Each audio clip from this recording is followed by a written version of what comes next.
सुनो, ओ यायावर मन, आज हम तुम्हें ले चलते हैं उस पावन काल में, जब धरती पर देवता स्वयं विचरण करते थे।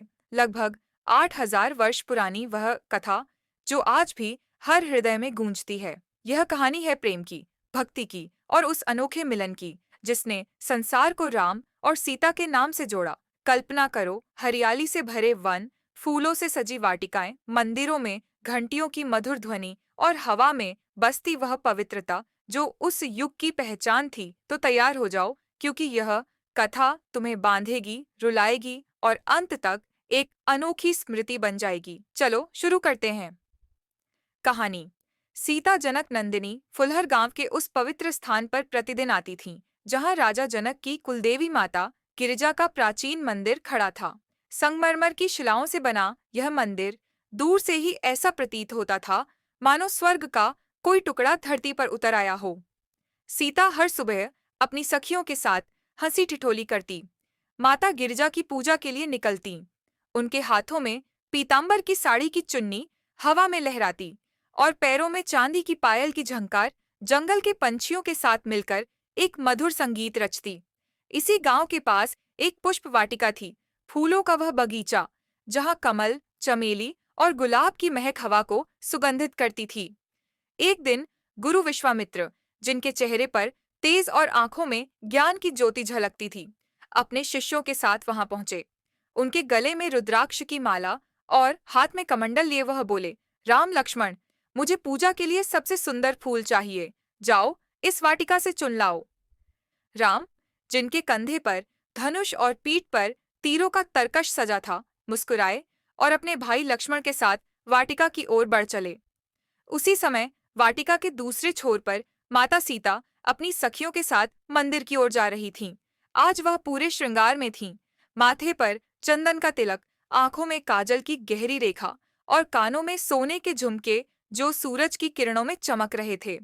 उनकी सखियां उन्हें छेड़ रही थीं। सीता, आज तो तुम स्वयं किसी अप्सरा सी लग रही हो। माता पार्वती भी तुम्हें देखकर मुस्कुराएंगी। सीता शर्मा गईं और उनकी हंसी की मधुर ध्वनि हवा में गूंज उठी। वह आवाज दूर तक गई और राम के कानों में पड़ी। राम रुक गए। उनकी आंखें उस ओर मुड़ गईं जहां से यह स्वर आ रहा था। तभी वाटिका के बीच एक प्राचीन बरगद के नीचे उनकी नजर सीता से मिली। समय मानो थम सा गया। सीता के चेहरे पर एक अलौकिक तेज था और उनकी आंखों में ऐसी कोमलता कि राम का मन अनायास ही उनके प्रेम में डूब गया। राम, जो युद्ध के मैदान में शत्रुओं को भयभीत करते थे, आज एक नन्ही मुस्कान के आगे हार गए। सीता ने भी राम को देखा। उनके गहरे काले कंधों तक लहराते केश, माथे पर सूर्य सा चमकता तेज और हाथ में धनुष लिए वह योद्धा, जो शांत फिर भी शक्तिशाली था। सीता का हृदय धड़क उठा। उनकी सखियां यह देख हंस पड़ीं। अरे सीता, क्या हुआ? तुम्हारी आंखें तो उस वनवासी युवक को ढूंढ रही हैं। सीता ने नजरें झुका लीं, पर मन ही मन एक प्रार्थना कर उठीं।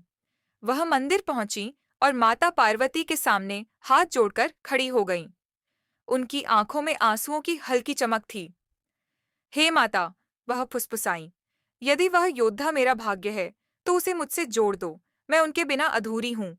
उधर राम भी अपने मन में एक अजीब सी हलचल महसूस कर रहे थे। लक्ष्मण ने पूछा, भैया, आप आज कुछ खोए खोए से क्यों हैं? राम ने बस मुस्कुराकर कहा, लक्ष्मण, कुछ तो है जो मुझे बुला रहा है। यह वह पल था जब दो हृदय एक हो गए थे। यह कहानी रामायण की नींव है, प्रेम, श्रद्धा और नियति का संगम। तो सुनने वाले, अगर यह कथा तुम्हें पसंद आई, तो इसे अपने हृदय में संजो लो और अगली कथा के लिए प्रतीक्षा करो।